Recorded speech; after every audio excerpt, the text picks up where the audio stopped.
Something really needs to be done about this mess of stuff behind me. But I'm going to leave it there. Hi, I'm Indiana Jim. And this is a bit of an experiment. I'm not here to wow you. I'm not here to give you the latest tech tips or how-tos or whatever it is. That's not what this is about. This is a podcasting YouTube channel. Now, there will be content that is targeted and specific, but we'll get to that. This is really kind of a pop culture grab bag, and I'll kind of get into that in a little bit. It's a variety show. There will be comedy. There will be an audio-only podcast. There will be the video version. There will be live stream recordings of the shows, of the episodes, and possibly gaming streams and that kind of thing. But really, this is for long-time listeners to me. Where am I looking? The camera's right here. I'm looking at the screen. I'm watching myself. I'm looking at my notes. Camera. I'm so pretty. I love to look at me. All right. This is an introduction or a reintroduction. See, I started podcasting back in 2006. Actually, the exact date was April 5th, 2006. Now, that's a long time ago, especially for a lot of people on YouTube watching this, or maybe on Twitter or what have you. But I was just struck with the question, who am I? And I've dealt with this question on this channel before with a video that's no longer on here, but there are phases to the question, who am I? Number one, who am I in a literal sense? Well, my internet name is Indiana Jim. And the reason that started, you got to go back a ways. In 2005, I was working kind of a desk job, a temp job also, so I had a lot of time on my hands. And I was really into the Wheel of Time. I was reading through that series. And I found a radio show, not a podcast, an actual terrestrial radio show.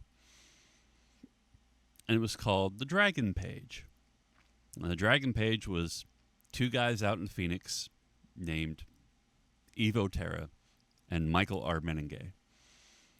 These two science fiction fans living in Phoenix with a local radio show that was syndicated. I don't know how widely, but it was just a little local radio show. And they interviewed their favorite science fiction and fantasy authors. And you actually had to go on the website to download the MP3 to listen to the interview. You could, of course, if you lived in the greater Phoenix area, tune into the radio station and listen to the show live. But radio stations didn't have websites to stream them. There was no iHeartRadio. You actually had to be there to listen to it or download each interview that you wanted to listen to. And then something happened. Podcasting came into existence. And it got its start when a little-known guy who was a VJ on MTV, Adam Curry, got with a friend of his, and they created RSS. Now, I know you're yelling at me because I don't remember the name of the guy. It was Dave something, right? I know you're yelling at me. You're yelling at me. I can hear you. The first was created by the folks at Netscape. Dan Libby, Ramanathan v. Guha and Eckhart Walther. Now, podcasting came into being. Dave Weiner, that was it. So, and this actually started around 2000, but when it really hit was 2005, and there's tens of thousands, 100,000. I don't know how many podcasts are in existence now, but it was the Wild West back then. Radio stations, TV networks hadn't heard of podcasting. And Apple started, I think, listing podcasts in late 2005 or 2006. I think it was 2005. It all kind of hit together. And this RSS feed meant you could automatically have files delivered to your device of choice before smartphones, to your computer. And every time there was a new one, it would automatically download that file. And that's how it started.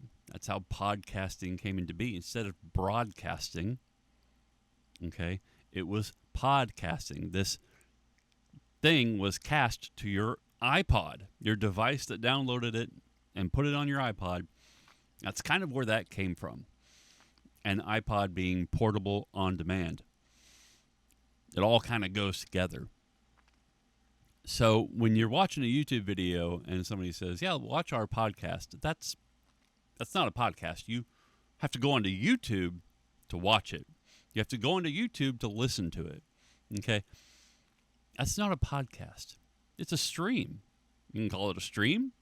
You can call it a podcast. We used to call things video podcasts, but the idea was that it was cast to a device, just like broadcast. If you have to go on the website to get it, you're not really podcasting, but let's not quibble over small points. So the boys at the Dragon Page started another podcast. And originally I think it was the Save Enterprise podcast, because CBS was going to cancel Star Trek Enterprise. And like the original show was saved through fans writing letters to CBS, it was kind of the internet's version of Let's Save Star Trek. Now, of course, this is after Next Generation, Deep Space Nine, Voyager. And it wasn't necessarily successful. In the end, they didn't save Enterprise. However, it brought the Star Trek community together. And out of that, they created the Slice of Sci-Fi podcast, which you can still find running today, hosted by Summer Brooks, where she interviews people in the entertainment industry, authors, and everything else around the genre of science fiction and horror, and speculative genres. But it's not the same as it used to be. The Slice of Sci-Fi was this panel of engaging nerds that love to have, the nerd discussions, all the panel discussions that you see nowadays, that kind of thing. And they were all gathered together in Mike's home studio and would do the news, would do different things, interviews, talking about shows and movies and things. And then they had another show that developed out of that called Michael and Evo's Winging It. Winging It was a free-for-all. There was the Magic Fridge, which had all manner of beers and ales and things in it. And the crew would imbibe and chat, and hilarity ensued. Well, they would take voicemails from listeners like people do now, and they would also take listener-created content. And I would call in with voicemails. And instead of being Jim in Indiana, I said, well, it's Indiana Jim. I'm a big Indiana Jones fan. I had the fedora, which doesn't fit my head anymore. I need to get a new one. But let me just double check my levels here, because I'm not really going to feel like editing this thing, but I just want to make sure I'm not overcooking it for the audio portion of this. Where was I? Listener content, right. So I would call in with voicemails, commentary, jokes, and things. And during this time, Battlestar Galactica was really popular. Snakes on a Plane came out during this time. And I would create little bits. And it turned into the uninvited guest editorial. And it was just goofy stuff. And I may feature some of that on here, just to kind of look back and go into the time capsule. Get into the time capsule and kind of play some stuff that I did. So I was Indiana Jim. That's how it started. And I thought, hey, that's catchy. Indiana Jones had the J and the alliterative effect. So they had the Dragon page, which then became Dragon Page cover to cover, which is all about books. Slice of Sci-Fi, all about TV and movies. Winging It, pop culture grab bag, like just goofy variety and amateur comedy. It was really a lot of fun, honestly. A big community grew out of this. For instance, one of the first people to podcast, it was slightly abridged, but he podcast a full fantasy novel that was T. Morris with Moravi, The Chronicles of Wraith and Ascana. T. Morris would appear on the Dragon page. He would be as a guest. They called him the guest who wouldn't go away, and he appeared on the show a lot. And like him, there was another who hadn't heard of what T. Morris was doing, and that is Scott Sigler, now a New York Times best-selling author who still podcasts his fiction for free, week in and week out, and he's been doing it for 20 years. But back before the Kindle self-publishing boom, he was trying to get his novel Earthcore picked up by publishers. Nobody would pick it up. So he did a podcast of Earthcore for free, and it would come out every week via the Dragon page. They released it for him. And that's when Evo Terra started Podiobooks.com with, I think, Steve Rickyberg and I want to say Chuck Tomasi, but don't quote me on that. I don't remember for sure how it started. But you can find interviews with Evo, and he talks about it. You can Google Podiobooks.com. It became scribed. It doesn't exist anymore, but it's changed hands and it's still out there. But Podiobooks.com became a way for indie authors to release books and things. The other one was Mark Jeffrey, The Pocket Independent. So you had 3 podcast novels that came out at the same time. And this kind of started a sort of the self-publishing boom. And it kind of started the amateur content, audio content boom. And so there was this big community of listeners and fans and authors and creators that grew around this whole thing, and artists and musicians would create music royalty-free for people to use. Jonathan Colton, that's how he got his start. There's is it a Buick commercial? There's a car commercial that now features a song called Making Me Nervous by Brad Sucks, and you can find it. And 20 years later, he gets his song licensed by a major car company for a commercial. How cool is that? But so much creativity happened at this time.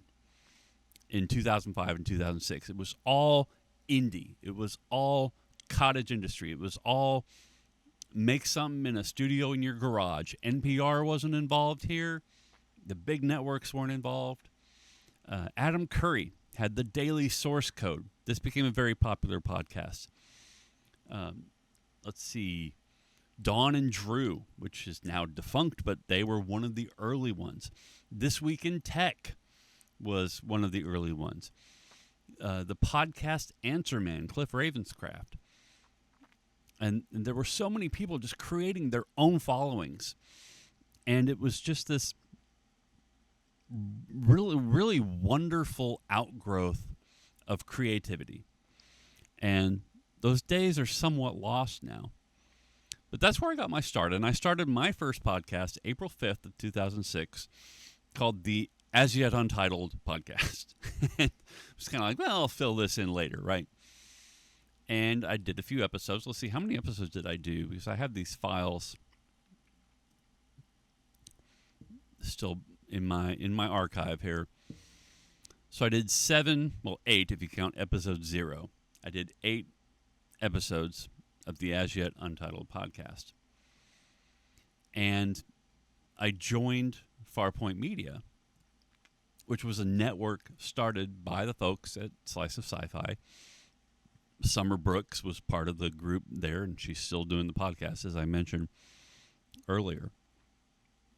So I joined Farpoint Media, and it was just a network of like-minded people. This whole community of folks, of podcasters and authors and things. And then I changed the name of the show. January 6th, 2007, I changed it to Things Are Looking Up, because that's when it really started to be popular to bash things and to talk about why it wasn't good and make fun of stuff. And of course, this was after episode 3, so the prequels were all out. And of course, plenty of prequel bashing to be done on the internet. And I thought, my whole thing is positivity. My whole thing is geeking out about stuff and having fun with this stuff. This should be fun, right? We're nerds because we like this stuff. And so Things Are Looking Up became the title of the show. And then later, in March, now see, how many episodes did we do of Things Are Looking Up? Let's go back and look here. Let's see, there were 12 regular episodes. There was 1, 2, 3, 4, 5, 6 special editions. 6 Star Wars extravaganza episodes. So 24 total episodes. And the Star Wars extravaganza, that was so much fun. I remember, and that was May of 2007. It was, of course, the 30th anniversary of Star Wars. And then I changed the name again to what should have been the obvious name to begin with, The Adventures of Indiana Jim. And that ran from March of 2008 all the way up to the last or most recent episode, which was January 6th of 2023. It was an 18-minute episode, and I don't even remember what it's about. I'm looking at the file name, and I don't even, it just has the file name. I don't have the descriptions. And then I had the, special, this is Second Strike. And I released 2 Star Wars audio dramas on my podcast, one of which was mine, one of which was called Star Wars Second Strike. And if you go to Starkiller Sound, I think it's .com, I believe my friend Joe still has an archive of all these Star Wars audio dramas that you didn't even know existed. But you talk about the cottage industry, you talk about indies doing kind of old style radio dramas in Star Wars. It was such a cool experience, such a cool community that has, gone on all its separate ways now. But So during that time, I released my own Star Wars audio drama called Star Wars Codename Starkeeper. And it was 8 episodes, 15 minutes long average, that was a finalist for a Parsec Award, which was an award started by a lot of the folks in the slice of sci-fi community and the Farpoint media community. And this award was created to honor excellence in podcasting and a lot of different categories. And this was awarded every year at Dragon Con until a while back. I think it was 2018 when it finally closed due to some drama that I wasn't a part of and I don't remember. And you can, of course, find it probably on Reddit or something. And that's kind of my podcasting journey. And I'm looking back through here because I was interested in sort of tracking the timeline. So my first episode of The Adventures of Indiana Jim was March 9th, 2008. I'm trying to see if I had a lot of gaps during Things Are Looking Up. Things Are Looking Up ran pretty regular. Well, I can't say that. January. February had an episode. March had an episode. This was 2007. April. Then I didn't have another one until July when I had 3. Then August had 1. September had 2. Then I didn't do another one until December of 07. And then January of 08. And, of course, this was during this time when I had the special edition interview shows. And I had the Star Wars extravaganza all during May. And probably burned myself out a little bit. But it was so fun. So then I go back to 2008. 2 in March. 3 in April. 7 in May. A bunch in May. 5, 5, 5, 12, 5, 22, 5, 27, 5, 29. Oh, 5, 27 wasn't an episode? It was an intro. It was probably the show promo. So May 29th, May 31st. Then June, 1. July, 1. September, 1. November, 1. February of 09, 3. 2 of those were an interview with the aforementioned Scott Sigler.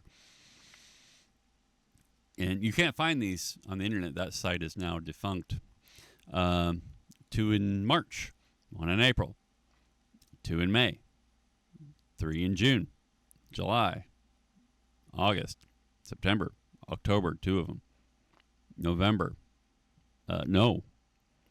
That was October. And then I didn't do another one until January. 2 in January. 2 in February. 3 in March. Didn't do another one until June. Then October. November, a couple. December, a couple. Then didn't do another one until February of 2011. Then I didn't do another one until July. Then I didn't do another one till October of 2011. And then I didn't do another one after that until November of 2012. 13 months later. Somewhere in that time, I was unemployed for 13 months. 2012 was probably one of the worst years of my life. I've blanked a lot of it out, but I was unemployed for 13 months. 2012 was an awful year. But you know what my episode was about? Disney acquires Lucasfilm. So then I didn't do another one after that until May of 2014. About a year and a half later. I did 2 episodes that whole year, May and October. Then I didn't do another one until January of 2019. I went just a little over 3 years. 3 years and 3 months between podcast episodes.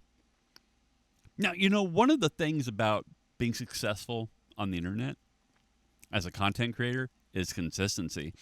That's not consistency. That's really bad. And then, so let's look.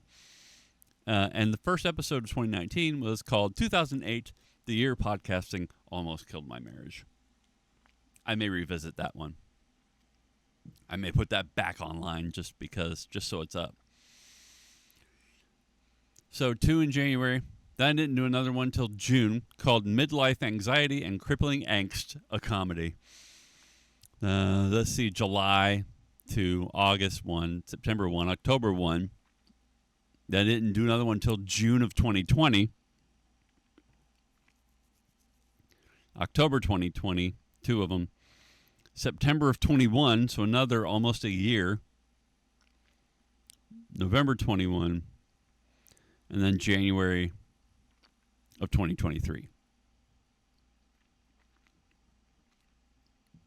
So 2008 was a pretty productive year as far as podcasting goes. And there were a lot of hard lessons that I had to learn post 2008. And I think I'm finally now coming out the other side of it. So why did I bring this up? Because we all go through identity crises at different points in our life. I've done so many different things, and I can never pick just one thing to do.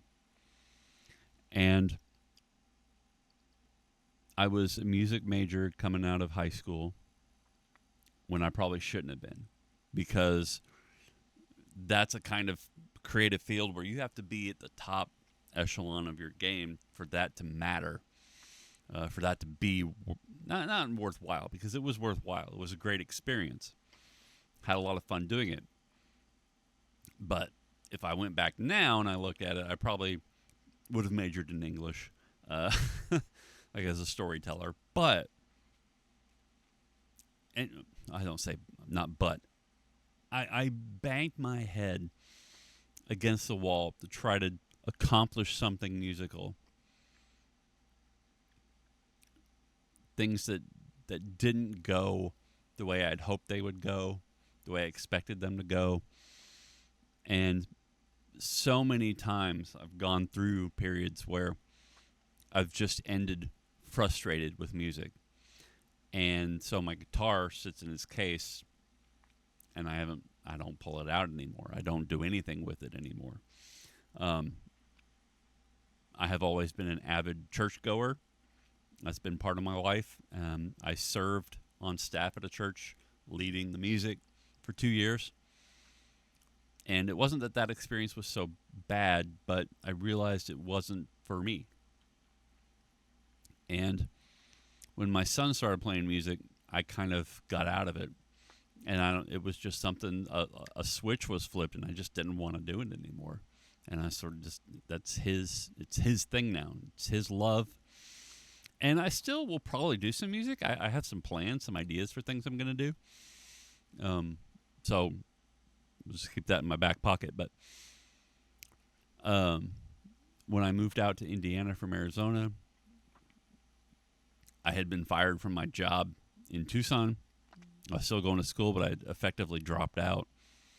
I was listless, and really, I had a long-distance relationship, and I moved out here, and I married her, and still together almost 27 years later. Not without its lack of hardship, but so I started, my first job was driving a wheelchair transport. Then I worked at Humana here doing claims adjuster, sitting on my butt. Saw September 11th happen from a break room TV. My daughter was born my oldest daughter was born June 19th of 2001. So she was not quite 5 months old when that happened. I've seen things, man. And then I made another mistake that ruined my life for 7 years. At least 7. 8, I quit Humana to sell mortgages because a friend of mine was doing it. Oh, you make so much money. That didn't work out well. Through some circumstances that weren't my own. I worked for a claims processing outsource company. I did a temp job, as I mentioned, where I discovered the Dragon page, where I was shipping supplies to Head Start events across the country and receiving those supplies back and organizing them and yada yada and doing spreadsheets. And I worked at Best Buy for a while. I worked at the business office of the University of Louisville Hospital. Was fired from that job after a couple of years. I hated that job. Became an optician. I went to work at an eye doctor because a friend of mine was the optician there, and I went from pre-test and front desk duties all the way up to running the lab and working with patients and selling glasses and contacts and all that stuff. Did okay at it, but really it wasn't for me. And after a while, I kind of got tired of the particulars of that business and ended up being fired from there because it was awful and I should have quit earlier, but there was a difference of opinion on some things, so I was fired. And then I ended up working for a local elementary school here in town where I was the computer lab teacher. With our kids were on Chromebooks. They had just started using Chromebooks. And basically it was just, putting them on typing apps and whatever apps that were appropriate and just kind of being a role model, being a mentor to these kids. And had some good times, had some, some rough times, but mostly good. Like, I really don't have a lot of complaints from that job. And I still love all the people that I worked with, and I left on good terms of my own volition. Ended up at a golf course in Kroger part-time, and I had worked at Kroger part-time for a few years, about 5 years. I became a pharmacy technician, and the golf course thing didn't pay very well. So I ended up at a place that does central fill pharmacy stuff for a chain of pharmacies, and it's a production job. I get to put an earbud in and just kind of go to work, put my head down and go to work, and really like the people there, and I have a good time there. And I think one of the reasons it's full circle is because Humana was a production job that I left way too soon and ended up having to go here, go there, and was just all over the place. And I think now the job is perfect because it's not a customer service job. It's not a sales job. It's not working with children who can be exhausting. It's very low stress. And I've lost like 35 pounds since October because I have these. I didn't always have these. And you can see a lot of my videos in the past, I've done this where I don't want to talk to people. And now I have these. And it's been hard to, because your gums are shrinking and everything's doesn't quite fit together. And there's adjustments that you go in and get they fill it with the soft acrylic and you put it in and you mold it for a little bit. And then, you gradually till you get the final ones. And so I've been on the I can't chew stuff diet. So soup, applesauce, yogurt, pudding, nursing home diet basically, and protein shakes. But the beautiful thing is I haven't been chowing down on full bags of chips. And I used to, I would go, we have a little kiosk where you can buy food at work. I would get the sandwich. Of course, they've got the nitrates in there it's all bread. And then I would grab the bag of Tostitos and the Tostitos dip and eat the whole bag. Not a big bag, but I mean just a snack-sized bag of Tostitos because it's delicious. But now I haven't been able to eat crunchy things, and so I've lost a bunch of weight and been working on my golf swing and playing a little golf here and there. Not a lot, but this part has really shrunk down, and I'm feeling better about myself, and I have less inflammation because I'm not piling carbs and sugar into my mouth, and I don't drink sodas, and I drink a lot more water now, and I'm on my feet 8 to 10 hours a day. So I'm feeling better about myself, about my self-image, about just feeling better physically, mentally, emotionally. But I've still been going through this I don't know what I want to do if I grow up thing. Well, in 2023, I finally graduated with a general studies bachelor's degree in general studies. And I was going to go do creative writing MFA, which is a residency program. You go there, you teach and also learn. You teach 101 level courses while learning. Your tuition is covered. They give you a stipend and that sort of thing. The MFA, Master of Fine Arts, is a terminal degree, meaning you don't have to get a PhD to teach. Well, the way things are now, as they have become, academia is not only a very, very hard to break into a tenured position,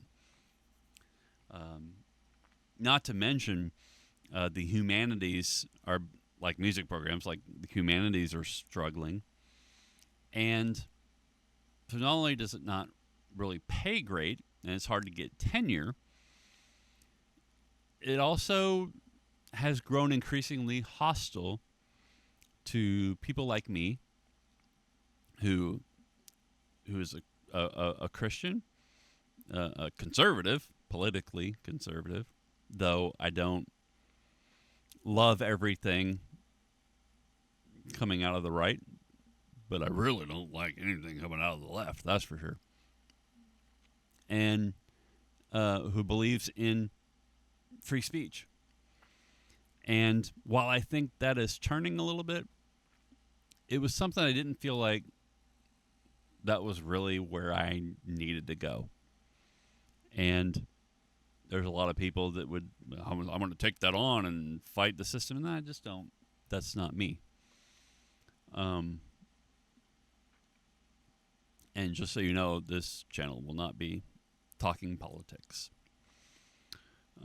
However, anyway, I believe in free expression for all sides. And that's just depending on who's in power of whatever system is going to determine who has the freedom of expression and who doesn't.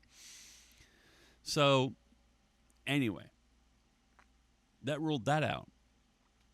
I have considered the idea of, I can work on my golf game and get good enough that I can get to a scratch handicap. And I was really kind of compelled by I watch a lot of golf, and there were ads for the PGA of America about working in golf.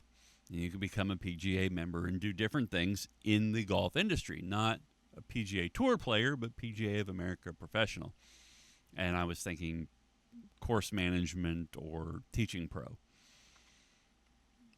But I'm 48 years old, and I don't think it's impossible, but I feel like there are already things I'm better at than golf. And that's a heck of a commitment. Now, I still want to play golf. I still want to get better at golf. I don't think I'm going to make it my profession. Just like I'm not going to make music my profession.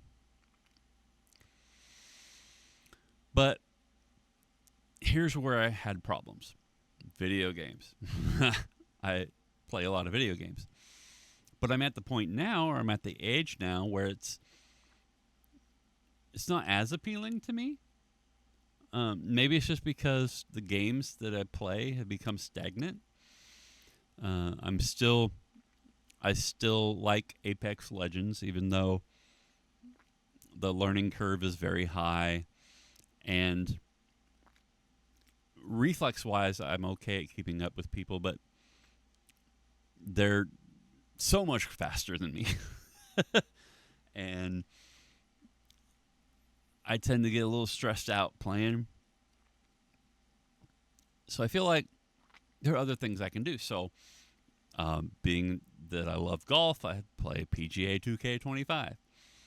And I also love American Truck Simulator, which is just the chillest game. I love driving. I love traveling. And you get to see you get to see the country virtually. I get to drive places where I used to live and sort of be brought back to that. And we finally made it to the Mississippi River. They just released Iowa.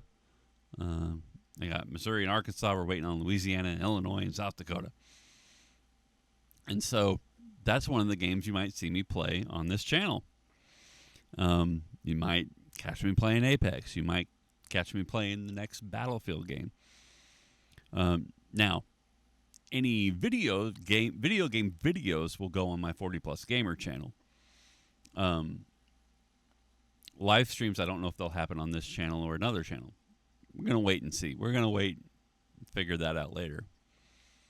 I would like to live stream the podcast recording here on this channel.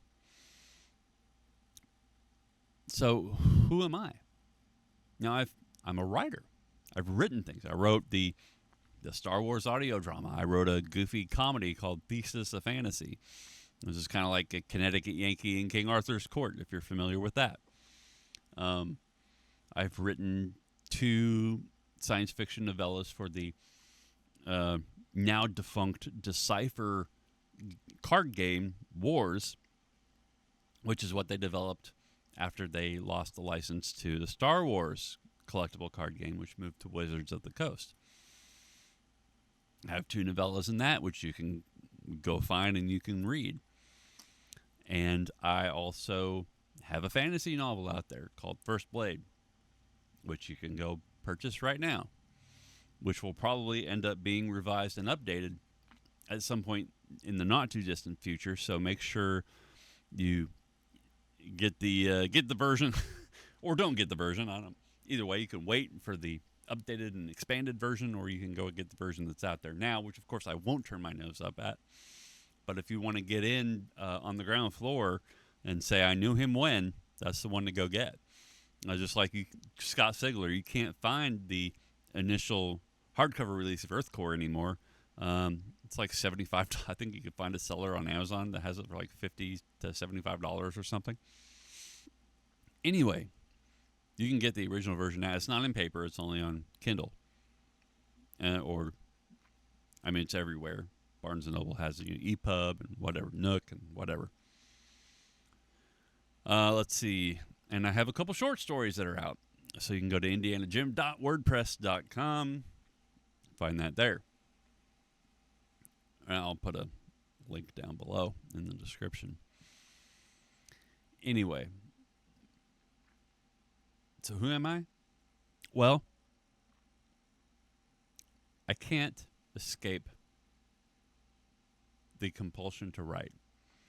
I have gone through periods where I didn't feel like it, where I didn't even know if I wanted to.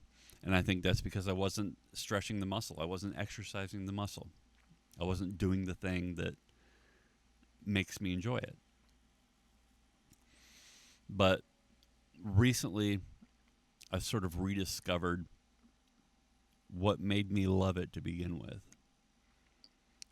In my new job, I'm able to listen to audiobooks. I've been listening through the Mistborn books, and I've been listening through Western novels, and I've listened to a lot of the Walt Longmire mysteries and sci-fi stories and all kinds of stuff. And so it was when I saw Scott Sigler and Evo Terra on Scott's podcast recently, on a live stream recently, that I was able to actually attend. Wednesday nights live, Scott Sigler on Facebook and Twitch and YouTube, where it sort of reminded me of the old days. And it's not that I just want to relive the old days, but it's that I have unfinished business, that I have people that were interested in what I was doing and the things I was saying. And people that have read my work and like my work and would like to see more from me. And I always kind of felt like I wanted to get back in podcasting, but I wanted to do something about this before I got on camera again. And I have the Star Wars Survival Guide YouTube channel and the 40 Plus Gamer, which I may do stuff on or I may not. I don't know. But this is the new adventures of Indiana Jim. And this is episode 0. And I may just get on here on Sundays and chit chat. And just make a podcast and just go with it and see where things go. Like I said, we'll talk about movies and we'll talk about TV shows, and I'll have guests and interviews and all that stuff. We'll talk about video games. We'll talk about Star Wars. We'll talk about Disney's rumored plans to reboot Indiana Jones. Who knows what else we might talk about. But this is a valuable outlet, and I need some creative consistency. So, and hopefully we won't get burned out on it, and I don't want to overdo it. I've got a slight overlay right there, a little Indiana Jim guy, and I need to change that bird to an X, I guess. And it's another thing. It should have just stayed Twitter, but whatever. But you can find me there. And I really want to get back to the things that put a smile on my face, put a smile on your face. Your face puts a smile on my face. My face, it's the only one I got, so you're stuck with it. But I want my internet presence to be about love, and love for stuff that we love. Having fun with the stuff we love. Loving things that are fun, and things that put smiles on our faces. Things that we enjoy doing and we enjoy talking about. That's what I want to focus on. That's what I want to write about. I want to write about people having adventures and good guys being heroic, and people who do the right thing even when it's hard. So you can definitely look for more from me here. I'll be putting the audio out somewhere. Not sure yet. I may start hosting it on my Substack just to have a place to put it. And then I'm looking at rss.com down the road to host it for real when this thing starts really doing something, or when I feel like taking it more seriously, or when I get some more bills paid off and have the extra income to devote to it. So right now doing the free option, and then I'm sure that I will let you know when things change or what have you. So you can find me on the X platform at Indiana Jim. You can also find me on Blue Sky at Indiana-Jim if that's your preference. I am there. You can contact me there. You can leave a comment down in the YouTube thing. I am author Jim Perry on Facebook, though not that Jim Perry, not the one who is an Army veteran, but author Jim Perry on Facebook. You'll see my mug there, my AI altered mug profile picture, and you'll see that there. So anyway, there are places to contact me, and I hope to start a dialogue and start a conversation. And this video here isn't going to be that popular. It's kind of rambling, but I just wanted to reset things, where I'm at, where things are going, what I've been up to, and what you can expect from me in the future. So if that's if you're one of those people that's interested in me, God help you. Thank you so much for watching and listening. I can smile now and show teeth. It's great. Hmm.